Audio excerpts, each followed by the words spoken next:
नमस्कार, मैं रवीश कुमार। क्या आप भी अपने फोटो का जिबली कर रहे हैं? हुबली, हुगली, चुगली, गुगली, डफली और मोगली की दुनिया में यह जिबली कौन है जिसके आगे सब नाच रहे हैं? जो देश इतनी सी बात नहीं समझ पाता है कि कोई भी बारात लेकर सड़क पर निकल जाता है, घंटों जाम कर देता है, वह देश सड़क पर नमाज पढ़ने का विरोध कर रहा है। उस देश के लोग चैट जीपीटी से अपना थोबड़ा बदलकर क्या वाकई हसीन लगने लगे हैं? दिमाग कब बदलेगा? क्या यह भी अब चैट जीपीटी को ही बदलना पड़ेगा? हमारा सवाल बस इतना है कि अगर जिबली एनिमेशन अभिव्यक्ति है तो किस तरह की अभिव्यक्ति है? क्या हम इसके जरिए लोकतांत्रिक अधिकारों और सवालों को उठा रहे हैं? क्या अस्पतालों में इतनी भीड़ है, इलाज के लिए लोग घंटों लाइन में लगते हैं, डॉक्टर के पास पहुंचते पहुंचते सुबह से शाम हो जाती है? क्या हम इसके जरिए संवैधानिक लड़ाई जिबली के कैरेक्टर को आउटसोर्स कर देना चाहते हैं? वो लड़ लेगा हमारे बदले। मौज मस्ती तक ठीक है, लेकिन ऐसी होड़ हमेशा हमें असली मुद्दों से दूर क्यों ले जा रही है? लड़ाई तो सड़क पर ही लड़ी जाएगी, इसीलिए सड़क को लेकर रोज हमला हो रहा है। और यह हमला केवल नमाज पढ़ने को लेकर नहीं है। अगर जिबली से हमारा मनोरंजन भी हो रहा है, तब भी एक सवाल उठता है कि क्या वाकई यह मनोरंजन का विकल्प है कि अब हम अपना ही एनिमेशन बनाकर दांत चियारते रहे? दुनिया भर में जिबली एनिमेशन की आंधी चल रही है। चैट जीपीटी में अपना फोटो डालकर उसे एनिमेशन के किरदार का रूप दिया जा रहा है। भारत में भी इसे लेकर काफी लोग उत्साहित हैं। ऐसा करने वालों को काफी अच्छा भी लग रहा है। स्वाभाविक भी है कि वे भी एनिमेशन के किसी किरदार से मिलते जुलते लग रहे हैं। जैसे मैंने भी चैट जीपीटी को अपना एक फोटो देकर कमांड दिया कि एक फोटो में उदास दिखाओ, भटका हुआ दिखाओ। जब कमांड बदलकर कहा हंसता हुआ बना दो तो उसने हंसता हुआ बना दिया। फिर कहा कि दौड़ता हुआ दिखा दो तो दौड़ता हुआ दिखा दिया। मेरी त्वचा से एज का पता ही नहीं चलता, पता नहीं चलता कि बूढ़ा है या बच्चा है। खुद का एनिमेशन बनवाने का यह चस्का पब्लिक के बारे में क्या कहता है? जिस पब्लिक को पहले से फोटोशॉप के जरिए मूर्ख बनाया जा रहा था, उसे जिबली की जरूरत क्यों पड़ने लगी? शक्ल तो वही है उसकी, फिर आईना क्यों बदल रही है? जिस भीड़ के पास खाने के लिए पैसे नहीं, मुफ्त अनाज के लिए लाइन में लगा है, रेलगाड़ियों में खिड़की से कूद कर सवार हो रहा है, उसके बच्चों को नौकरियां नहीं मिल रही। इंजीनियरिंग की डिग्री लेकर नौकरी पाने वाले 10 साल पहले जितनी पहली सैलरी पाते थे, आज भी उतनी पाते हैं। मिडिल क्लास खरीदने खाने की हालत में नहीं है, लेकिन अचानक सब जिबली के रंग में रंग कर बाल रूप से लेकर जवानी के रूप धरने लगे। इस तरह की टेक्नोलॉजी हमें समृद्ध कर रही है या बौद्धिक रूप से कंगाल कर रही है? इस पर विचार किया जाना चाहिए। कभी आपने एआई से पैदा की गई तस्वीरों को गौर से देखा है? कहीं ऐसा तो नहीं कि लोगों को ज़ॉम्बी बनाते रहने की दिशा में यह एक और तरह का कदम हो? तरह तरह के एआई के जरिए इंसानों में भाव शून्य दिखने और होने की आदत डाली जा रही है। हालात बदले ना बदले, फोटो बदलते रहिए। पहले हम फिल्में देखने जाते थे, फिल्म का किरदार हमें वास्तविकता से दूर ले जाता था, मनोरंजन करता था। अब हम रील बनाकर खुद ही उस फिल्म का किरदार बने फिर रहे हैं। फिल्मी कल्पनाओं को हमने अपनी वास्तविकता समझकर ओढ़ ली है। कमाल की आवाजाही है दोनों दुनिया के बीच। एक इटालियन विमान का उपनाम था जिबली। जापान के स्टूडियो जिबली बनाने वाले हायाओ मियाजाकी को हवाई जहाज से प्यार है, तो उन्होंने अपने एनिमेशन के लिए जिबली नाम चुन लिया। वैसे यह अरबी मूल का शब्द है जो लीबिया से होता हुआ इटली पहुंचा और फिर अब जापानी कहा जाने लगा है। जिबली का मतलब होता है गर्म रेगिस्तानी हवा। एक शब्द कहां से कहां घूमता उड़ता हुआ पहुंच जाता है। स्टूडियो जिबली एक जापानी एनिमेशन स्टूडियो है। 1985 में हायाओ मियाजाकी, इसायाओ ताकाहाता और तोशियो सुजुकी ने टोक्यो में स्थापित किया।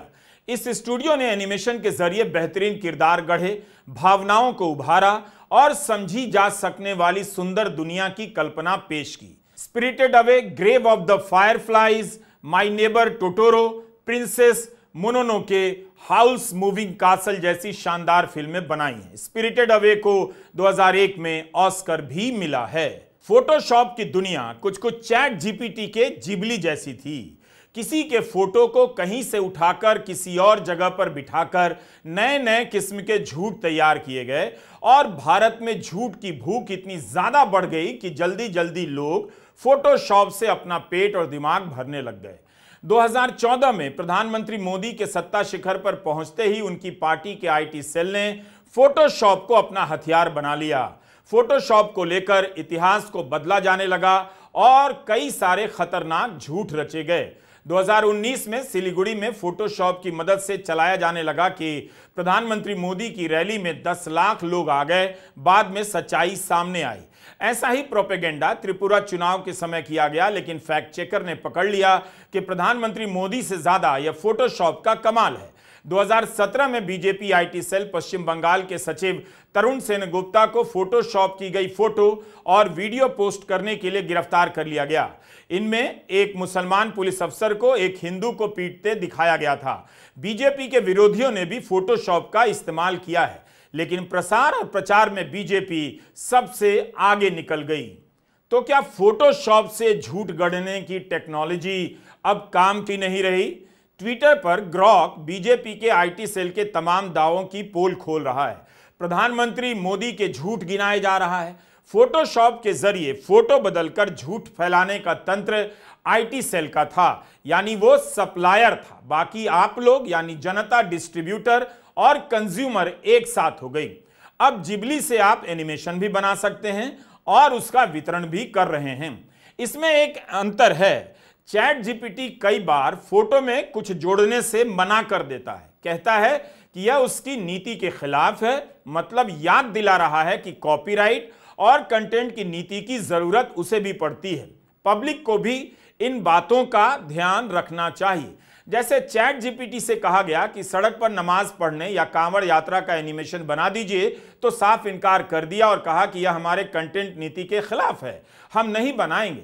हमने यह कमांड इसलिए दिया कि जिस देश में हफ्तों सड़कों को बंद कर दिया जाता है कि कांवड़ यात्रा निकलेगी, सार्वजनिक स्थलों पर पार्कों में 9-9, 10-10 दिनों तक मूर्तियों की स्थापना होती है, उस देश में बेशर्मी के साथ नेता से लेकर अफसर बयान दे रहे हैं कि सड़क पर नमाज नहीं पढ़ने देंगे। जिस देश की सड़कें यहां से लेकर वहां तक अतिक्रमण से भरी पड़ी हैं, उस देश में नेता और अफसर गुंडागर्दी की भाषा बोल रहे हैं कि सड़क पर नमाज नहीं पढ़ने देंगे। इतनी सी बात भारत नहीं समझ रहा। महीने 2 महीने सड़क और पार्क घेर कर पारिवारिक, धार्मिक, सार्वजनिक कार्यक्रम होते हैं। सड़क पर किसी की बारात निकल रही होती है, लोग पीछे पीछे घंटों जाम में फंसे होते हैं, तब एम्बुलेंस की याद नहीं आती। लेकिन नमाज के नाम पर एक समाज को अपमानित करना है, उसे दोयम दर्जे का नागरिक बताना है, उसके साथ अन्याय करना है, तो सड़क पर नमाज पढ़ने को लेकर गोदी एंकर नफरत फैलाने लग जाते हैं। आप खुद इन खबरों की हेडलाइन देखिए। बारात के कारण शहर शहर से जाम की खबरें शादी के हर सीजन में मिल जाएंगी। उल्टा ट्रैफिक विभाग एडवाइजरी जारी करता है कि लगन का टाइम है, बारात लेकर निकलना जैसे उनका अधिकार है, इसलिए आप दूसरे रास्तों का इस्तेमाल कीजिए। लेकिन जब भी ईद का मौका आता है, बेशर्मी के साथ सड़क पर नमाज नहीं पढ़ने देने का लेक्चर दिया जाता है। आधे घंटे की नमाज नहीं होती होगी, लेकिन सड़ी हुई सोच का क्या करेंगे। अफसर से लेकर नेता सड़क पर नमाज पढ़ने को लेकर मुद्दा बना रहे हैं। जिस सड़क पर लोग बारात लेकर घंटों डांस करते हैं, जाम कर देते हैं, उन बारातियों के खिलाफ कोई चेतावनी जारी नहीं करता। यह सब दर्ज हो रहा है इतिहास में, वर्तमान में और भविष्य के लिए।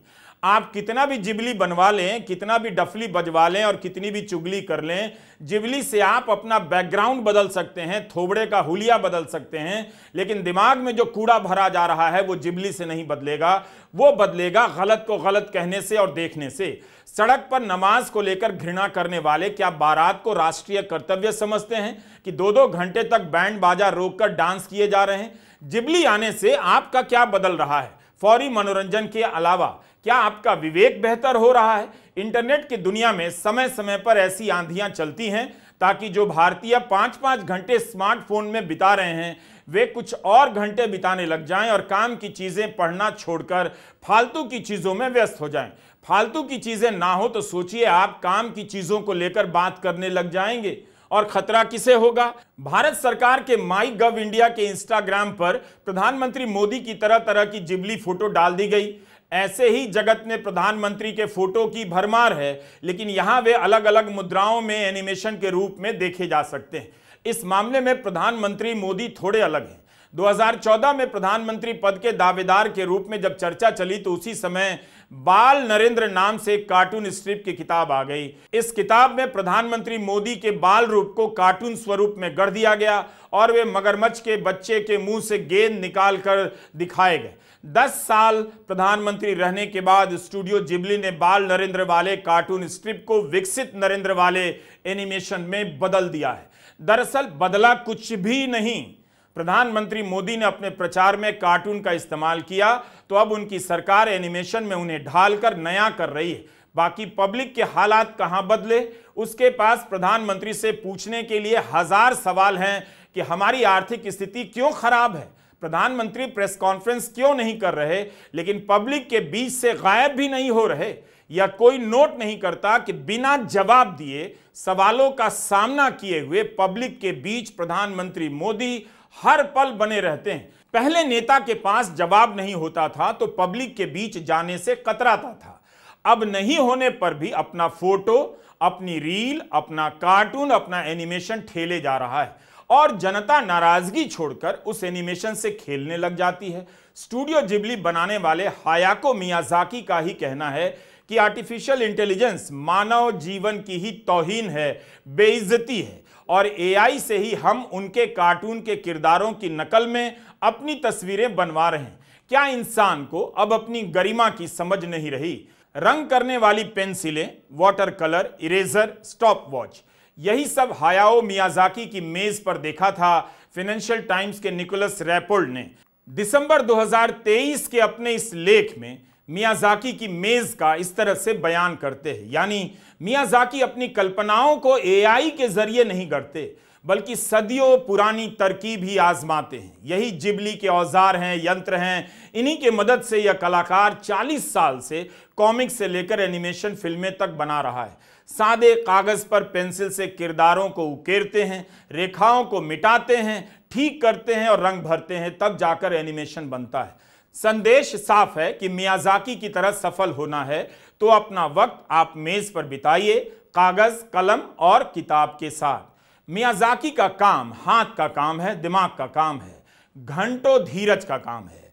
इसके लिए उन्होंने अपनी कल्पनाओं को आउटसोर्स नहीं किया। जो काम हाथ के कारण पॉपुलर हुआ, हम एआई की मदद से किसी के काम को चुरा रहे हैं। मतलब तो यही हुआ कि एआई एक तरह की कुंजी है। भारत में लाखों छात्र कुंजी पढ़कर पास हो जाते हैं और उसके बाद जीवन भर पढ़ने लायक नहीं रह जाते। कुंजी पढ़कर पास होने वाले छात्रों का आप अध्ययन करेंगे तो पता चलेगा कि आगे जाकर क्या पढ़ते हैं, क्या नहीं पढ़ते हैं। ये वही लोग हैं जो व्हाट्सएप यूनिवर्सिटी का कबाड़ इतिहास मानकर नफरत फैलाने में लग गए हैं। मियाजाकी होना आसान नहीं, दशकों की तपस्या है, लेकिन हम सब क्या कर रहे हैं? हम भरम पाल रहे हैं कि मियाजाकी का काम हम भी कर सकते हैं। जैसे चैट जीपीटी ने मुझे जापानी परिवेश में पहुंचा दिया। इस एनिमेशन को देखकर खुद को अजर अमर होने का भरम तो पाला जा सकता है, लेकिन यह कैसी कोरी और निरीह कल्पना है। खुद जापान नहीं जा सकता तो जापान में होने का एनिमेशन बनवा रहा हूं। क्या इससे सुख मिलेगा या सुख का भरम मिलेगा? सोचिएगा। ठीक यही काम आप पॉलिटिक्स में कर रहे हैं। अपनी हालत खराब हो रही है, गरिमा के साथ जीने के लिए ढंग का अस्पताल नहीं, घंटों जाम में फंसे पड़े रहते हैं, लेकिन सुख प्राप्त कर रहे हैं मुसलमान को ईद के दिन सड़क पर नमाज नहीं पढ़ने देंगे का ऐलान कर पासपोर्ट जब्त कर लेंगे। यहां उनके पासपोर्ट तो किसी ने जब्त नहीं किए जिनके पांव में बेड़ियां, हाथों में हथकड़ियां पहनाकर ट्रंप ने सीधा सेना के विमान से भारत भेज दिया। तब तो किसी से नहीं कहा गया कि हम ट्रंप के विमान को भारत की धरती पर उतरने नहीं देंगे, और यहां सत्ता के दम पर किसी समुदाय से बराबरी का हक छीना जा रहा है। क्या हम जिबली के एनिमेशन इस्तेमाल करने लायक हैं, नैतिक अधिकार रखते हैं? जिस स्टूडियो जिबली के सह संस्थापक और निर्माता और मियाजाकी के गहरे दोस्त तोशियो सुजुकी ने एक इंटरव्यू में कहा कि जब उनकी सेल बहुत हो जाती है तो उन्हें गुस्सा आता है, क्योंकि काम बेचने से ज्यादा जरूरी है काम करना, काम बनाते जाना। उन्हें इस बात से नफरत है कि जब उनके काम को कंटेंट कहा जाता है, मियाज़ाकी और सुजुकी इस बात के खिलाफ हैं कि बच्चे उनका काम बार बार देखें, सिर्फ एक बार देखने की जरूरत है। तो ये ईमानदारी है इसके निर्माताओं में, यही हमें समझने की जरूरत है। सुजुकी कहते हैं कि वो जो कर रहे हैं वो काम है, कंटेंट नहीं। काम और कंटेंट का फर्क समझिए। किसी का मनोरंजन करने के लिए, किसी का ध्यान खींचने के लिए रील बना दिया, ये कंटेंट बनाना होता है। इसका विरोध करते हैं। यह बात प्रधानमंत्री मोदी को कौन समझाए कि माई गव ने उनकी तस्वीरों का जो जिबलीकरण किया है, एक तरह से नए कंटेंट में बदल दिया। इस कंटेंट का वास्तविकता से संबंध बदल गया। आप ट्रंप के साथ हंसते नजर आ सकते हैं, लेकिन सबको पता है ट्रंप की धमकियों के बारे में आप एक शब्द नहीं बोल पाए। इस सच्चाई को पीछे कर आपने जिबली का इस्तेमाल किया और कंटेंट बना लिया। सुजुकी और मियाज़ाकी के पास खूब सारे प्रस्ताव आते हैं, उनके स्टूडियो जिबली का दाम लगाया जाता है, मगर वे बेचते नहीं। उनका कहना है कि उन्हें काम पसंद है, बहुत ज्यादा पैसा आने से उनकी आजादी चली जाएगी। उन्हें रातों रात अरबपति नहीं बनना है। और भारत के उद्योगपति अरबपति बनने के बाद सैलरी बढ़ाने की बात नहीं करते, आपका खून चूसते रहने के लिए 70-70 घंटे काम करने का प्रवचन देते हैं। टेक्नोलॉजी हमें बदलने आ रही है या गुलाम बनाने, हमें स्वतंत्र करने आ रही है या सीमित करने, इन सब सवालों पर बार बार सोचिए। मीडिया को न्यूज चैनलों के जरिए टेक्नोलॉजी तो मिली थी, मिली है, तो वही आपको गुलाम बनाने का माध्यम बन गया। पहले खुद गुलाम बनकर। सारी टेक्नोलॉजी है चैनलों के पास, लेकिन आपके पास उनके जरिए काम की एक सूचना नहीं, उनसे केवल झूठ फैलाया जा रहा है। ये सुभाष चंद्रा हैं, जी न्यूज के मेंटर और संस्थापक। इन्होंने रिया चक्रवर्ती से माफी मांगी है। लिखा है अपने ट्वीट में कि सुशांत राजपूत हत्या मामले में सीबीआई ने अपनी रिपोर्ट दायर कर दी है। मुझे लगता है कि यह सबूतों के अभाव के चलते किया गया। अस्पष्टता की कोई गुंजाइश नहीं होती, इसलिए कोई केस नहीं बनता। पीछे देखते हुए मुझे लगता है रिया चक्रवर्ती को मीडिया ने दोषी बना दिया। इसकी अगुवाई जी न्यूज ने अपने एडिटर और तत्कालीन रिपोर्टरों की मदद से की। बाकियों ने जी न्यूज की तर्ज पर काम किया। जी न्यूज के मेंटर होने के नाते मैं उन सबको सलाह दूंगा कि बहादुर बने और माफी मांगे। मैं रिया से माफी मांगता हूं, हालांकि मैं इसमें शामिल नहीं था। मैं एक मुख रुद्राक्ष जैसा हूं, बाहर और अंदर समान, सच को सच कहता हूं। कितनी चालाकी से सुभाष चंद्रा ने उस समय के रिपोर्टर और संपादक का नाम नहीं लिया और उन्हें जिम्मेदार भी बताया और अपने आप को जवाबदेही से बचा लिया। जबकि उनके मीम उस समय के कार्यक्रमों के थंबनेल मीडिया में घूम रहे हैं कि इन लोगों ने रिया चक्रवर्ती को लेकर क्या क्या नहीं कहा, किस तरह से झूठ फैलाया और प्रोपेगेंडा किया। इससे पहले कि आप सुभाष चंद्रा के इस ट्वीट में महानता देखने लग जाएं, उदारता पहचानने लग जाएं कि उन्होंने माफी मांगी है, आप जी न्यूज के कार्यक्रमों और उनकी हेडलाइन को आज भी देखिए जो आज चल रही। पता चलेगा कि नफरत फैलाने का कार्यक्रम अब भी चल रहा है। बस रिया चक्रवर्ती के केस में इतना हो गया कि सीबीआई को कोई सबूत नहीं मिला, सीबीआई ने केस बंद कर दिया। इस पर फैक्ट चेकर और पत्रकार मोहम्मद जुबैर ने सुभाष चंद्रा से ट्वीट कर पूछा है, आप अपने चैनल पर भारतीय मुसलमानों और तबलीगी जमात पर कोरोना फैलाने का झूठा प्रोपेगेंडा चलाने के लिए कब माफी मांग रहे हैं? तो यह अपराध है मीडिया का। क्या संपादकीय ज्ञान से भरे सुभाष चंद्रा को तब नहीं पता था कि कुछ ज्यादा तो नहीं हो रहा? सारी जिम्मेदारी उस समय के संपादक रिपोर्टर पर डालकर माफी मांगकर चल दिए। लेकिन आज के रिपोर्टर संपादक उस चैनल पर क्या कर रहे हैं? क्या अलग कर रहे हैं? सच का सामना कर रहे हैं, सच बता रहे हैं। इसलिए जिबली का इस्तेमाल करने से पहले सोचिए कि आप पहले पास होने के लिए कुंजी पढ़ते थे, अब दिल बहलाने के लिए कुंजी का इस्तेमाल करने लगे हैं। किसी के काम का फायदा उठाकर अपने फोटो को जापानी चीनी परिवेश में ढालकर थोड़ी बहुत मौज मस्ती की जा सकती है, लेकिन अगर यह अभिव्यक्ति है तब समझने की जरूरत है कि लोकतंत्र में इसकी क्या भूमिका है। एआई आपके साथ क्या कर रहा है, इसके बारे में अफसोस के साथ बताना पड़ रहा है कि कुणाल कामरा बेहतर तरीके से समझा रहे हैं। उदाहरण उन्होंने भले ही सीबीआई और तोते का दिया, लेकिन आप इसे एआई आर्टिफिशियल इंटेलिजेंस के संदर्भ में देख सकते हैं। यही हाल एआई का है। एआई ने आपके हाथ भले खोल दिए हों, लेकिन आपकी कल्पनाओं और विचारों का पिंजड़ा और छोटा कर दिया है। भारत के दो बहुत ही इंडिपेंडेंट इंस्टीट्यूशंस पर ईडी और सीबीआई।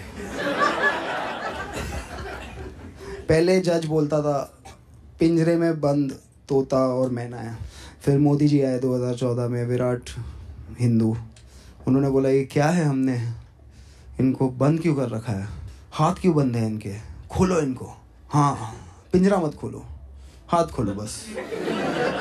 पहले ये पिंजरे में बंद थे, अब पिंजरे के अंदर से कैबरे कर रहे हैं। क्या यही तो कर रहे हैं महाराष्ट्र में, क्या किया इन्होंने। ईडी वो कर पाया जो मिशनरी नहीं कर पाए, हृदय परिवर्तन। आप में कला की बहुत क्षमता है, लेकिन आप जिबली या एआई से कलाकार नहीं बन सकते। शॉर्टकट से कुछ नहीं बनने वाला। आज जिबली है, कल डफली आएगा। स्टूडियो जिबली और मियाज़ाकी और उनकी टीम ने दशकों मेहनत की है। एक लेख है Work of Art in the Age of Mechanical Reproduction. इसमें जर्मनी के विचारक वॉल्टर बेंजामिन ने टेक्नोलॉजी और कला के परस्पर संबंधों के बारे में बात की है। बेंजामिन अपने लेख में बताते हैं कि कैसे फिल्म और फोटोग्राफी की टेक्नोलॉजी और उसके विकास ने कला की प्रकृति और धारणा को जड़ से ही बदल दिया। कला या कलाकृति में एक खास आभा होती है, लेकिन जब आप इसे कैमरे से तस्वीर या फिल्म में बदलते हैं तो उसकी आभा चली जाती है। मतलब यही हुआ कि जो सुख इन कलाकृतियों को, चित्रों को सामने से देखने का है, वो सुख आप कभी भी फोटो या फिल्म से प्राप्त नहीं कर सकते। पेरिस के म्यूजियम में जाकर इन तमाम कृतियों को देखते ही आंखें चमक उठती हैं। इंसानी प्रतिभा आपको हैरान कर देती है। ऐसा आनंद या चमत्कार का एहसास आपको फिल्मों से नहीं होगा। बेंजामिन इसी को ऑरा या आभा कहते हैं। उनके लिए आभा कलाकृति की वह अनूठी विलक्षणता है जो उसके समय और स्थान ही नहीं बल्कि उसकी परंपरा और अनुष्ठान में छुपी है। जैसे पेरिस के लुव्र म्यूजियम में रखी मोनालिसा की पेंटिंग, इसके प्रिंट आउट आपको गली नुक्कड़ सब जगह मिल जाएंगे। आपके फोन पर भी है, वॉलपेपर बना सकते हैं, लेकिन जो आनंद करीब से देखने में है उसका कोई जवाब नहीं। तभी तो इस छोटी सी पेंटिंग को देखने के लिए लोग घंटों लाइन में लगते हैं। जिबली की आभा इंसानी मेहनत में है, ना कि एआई से बनी तस्वीरों में। दशकों की मेहनत के बाद एक परंपरा बनी, इसके दर्शक बने हम और आप, जिन्होंने भी जिबली के किरदार का इस्तेमाल किया। उनमें से कुछ ने ही जिबली की फिल्में देखी होंगी, मैंने तो नहीं देखी, लेकिन फोटो निकालकर सब डफली बजाने लग गए कि हम जिबली हो गए। चैट जीपीटी ने उसी कला को रोबोट की मदद से 1 सेकंड का काम बना दिया। लेकिन क्या यह इतना आसान है? ऐसी कितनी आंधी इंटरनेट पर आई और चली गई। आप कह सकते हैं कि एनिमेशन काफ़ी महंगा माध्यम है, हर किसी के बस की बात नहीं, लेकिन हर किसी को एनिमेशन का सुख क्यों चाहिए? आप अपना किरदार गढ़िए, खुद किरदार बन जाइए, अपना एनिमेशन बन जाइए। लोगों में सांस्कृतिक खालीपन है, भूख है, लेकिन चैट जीपीटी का जिबली दल रोटी बिरयानी नहीं है, पैकेट में बिकने वाला सस्ता फास्ट फूड नहीं है। यह भूख मिटा देगा, लेकिन यह आपके लिए बहुत अच्छा है, ऐसा तो नहीं लगता। नमस्कार, मैं रवीश कुमार।